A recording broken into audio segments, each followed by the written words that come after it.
2025 dah hampir menutup tirainya.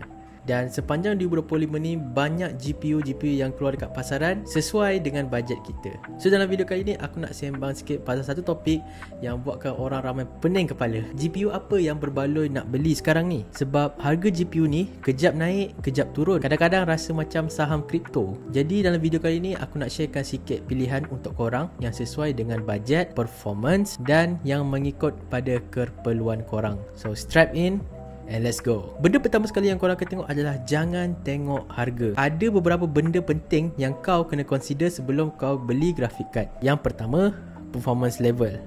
Kau nak main 1080p, 4040p atau kau nak main 4K. Yang kedua, VRAM. Sekarang ni game semua makin lapar.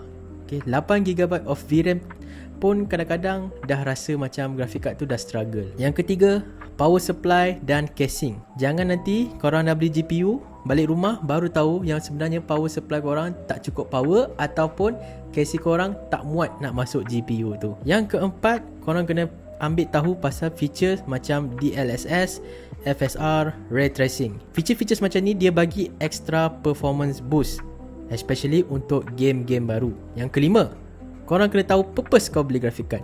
Korang nak guna untuk gaming atau video editing atau kerja-kerja yang menggunakan AI. Sekarang ni kita baru masuk list-list dia. Ini recommendation aku, tapi ini adalah berdasarkan daripada opinion aku. Mana-mana yang korang rasa tak sesuai ataupun korang ada opinion yang lebih bagus, boleh komen dekat bawah. Yang pertama ni kita pergi kepada mereka yang nak bajet rendah, iaitu 1080p gamer macam aku. Kalau kau main game macam Apex, Valorant, GTA 5, Cyberpunk dengan setting yang low atau mid, aku suggestkan RX 7600 sebab dia memang steady gila lah. Dan harga pun taklah mahal sangat. Korang boleh dapat harga RX 7600 ni dekat Shopee dalam harga RM900 sahaja. Dan grafik card ni pun tidaklah terlalu lama, tidaklah terlalu baru. Dia antara middle kat situ.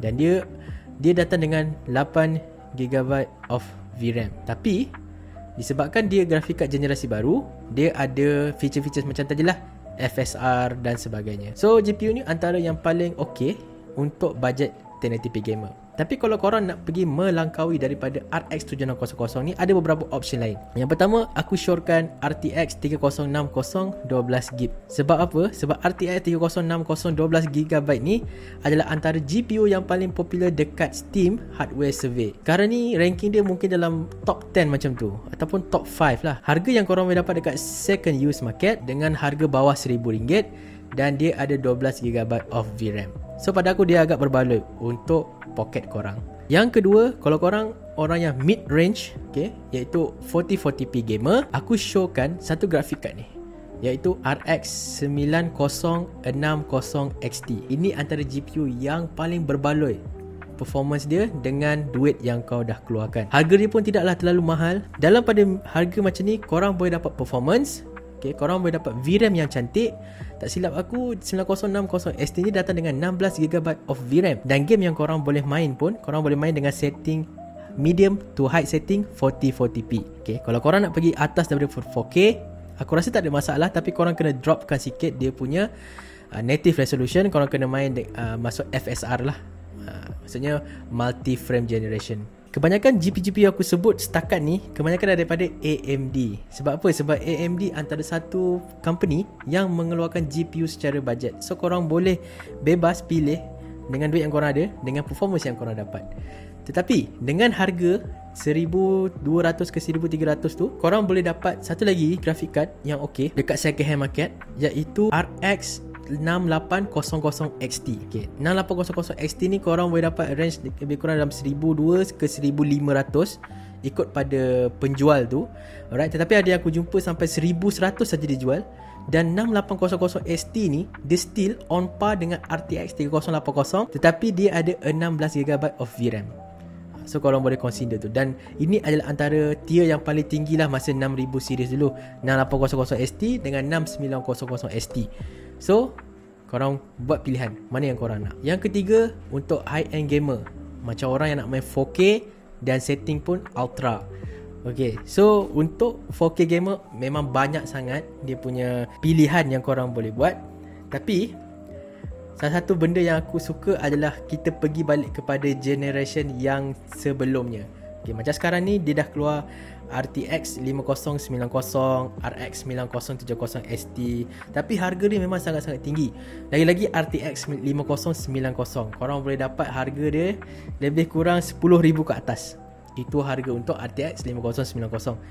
Dan untuk AMD side pula, okay, sekarang ni ada satu lagi budget graphic card yang boleh main 4K, iaitu RX 9070 XT dengan harga lebih kurang 3,000 lebih. Tapi bila kita pergi kepada generation yang sebelumnya, kita ada banyak pilihan dengan harga yang sangat-sangat sesuai. Okay, yang pertama aku cadangkan untuk korang yang nak main 4K, korang boleh tengok harga second hand market RTX 4070 Super ataupun RTX 4080 Super. Mana-mana sajalah yang sesuai dengan poket korang. Okay, ini antara GPU yang pada aku sangat sesuai untuk korang main 4K. Dan performance dia pun tidaklah seteruk macam generation yang lama-lama tu. Sebab ini antara yang mid-range to high-end GPU yang korang boleh guna. Tapi ikut pada deal hunting korang. Mana tahu korang dapat RTX 4090 dengan harga yang bawah pasaran, aku rasa tu korang dah score dah. Okay, tapi cuba korang tengok dulu. Dia ada macam-macam option sekarang ni. Okay, itu adalah satu suggestion akulah. Ambil RTX 4070 Super atau 4080 Super. Tapi kalau korang nak pergi kepada AMD, korang pergi kepada RX 6900 ST. Ini antara generation yang lama, dia still power. Okay, dia boleh main game 4K lagi. So, korang kena consider lah macam aku. Okay, aku mostly 1080p to 4040p gamer. So, aku nak cari GPU yang mid-range tetapi boleh upkan dia punya setting bila kita main game. Okay, contohnya baru-baru ni aku buat PC dengan RTX 3070. Sebab apa aku beli RTX 3070? Satu, sebab dia ada video performance untuk editing lebih bagus. Yang kedua, walaupun dia punya VRAM agak rendah, 8GB of VRAM, tetapi dia still bawa performance yang bagus setaraf dengan saing-saing dia lah, macam RX 7600 ST, macam RX 6700 ST. Walaupun RTX 3060 12GB dengan RTX 3070 8GB, dia ni macam nampak macam 3070 ni macam rendah sikit dia punya RAM, tapi performance dia 3070 menang. So aku ambil consider benda-benda macam tu lah. So pada pandangan aku lah, kalau korang nak beli GPU untuk tahun ni, the best price to performance yang aku boleh bagi adalah RTX 4070 Super. Okay, ada few benda yang aku nak share kat korang kenapa aku pilih 4070 Super ni. Satu, okay, dia ada 12GB of VRAM. Okay, tapi korang tengok harga tau. Korang kena tengok harga. Aku cakap tu sebab aku pernah jumpa RTX 4070 Super dengan harga 1900. Okay, dan still in good condition. Dan korang boleh main game sampai 4K. Ikut pada game lah, ikut game. Tak semua game boleh main 4K. Dan kemudian sekarang ni kita ada satu lagi pesaing, iaitu RTX 5070. Sama, 12GB of VRAM, tapi harga dia 2000 lebih, 2700. Itu kalau korang ambil yang GPU yang brand-brand yang dah legit. Okay, harga dia 2700 paling tinggi. Kalau korang bandingkan dua ni, sebenarnya RTX 5070 performance dia sama dengan RTX 4070 Super. So mana satu korang pilih? So pada aku, GPU ni korang kena tengok 5 benda ni sebelum korang beli. Jangan overbuy, maksudnya jangan keluarkan duit lebih dari apa yang sepatutnya kau keluarkan. Yang kedua, jangan underbuy. Maksud underbuy tu, jangan nak main game power-power tapi nak grafik card murah-murah. Check power supply korang sama ada support atau tak support untuk GPU tu. Yang keempat adalah tengok pada kesesuaian korang pada waktu tersebut. Kalau nak main game, aku memang suggest AMD. Tapi kalau nak buat kerja-kerja editing, nak main game, apa semua performance AI semua tu, go for Nvidia. Hopefully video ni dapat bantu korang pilih and dapat clearkan sikit lah dekat korang tentang graphic card mana yang sesuai untuk PC korang. So kalau korang tengah plan nak upgrade GPU, okay, boleh drop komen dekat bawah, share dekat komen GPU apa yang korang tengah cari sekarang ni, and kita sama-sama membantu. Okay, aku nak jadikan YouTube aku ni sebagai satu community yang kita boleh berbincang, berdiskusi tentang barang-barang PC ni. So siapa-siapa yang minta bantuan dekat komen tu, korang tolonglah Okay, bantu dia. Kalau aku tak sempat nak reply komen, korang boleh komen di bawah. Okay, so hopefully benda ni dapat clearkan korang sikit lah. Kalau tak clear, boleh drop komen korang dekat bawah. Alright, so itu saja untuk video ni. I'll see you on the next one. Assalamualaikum.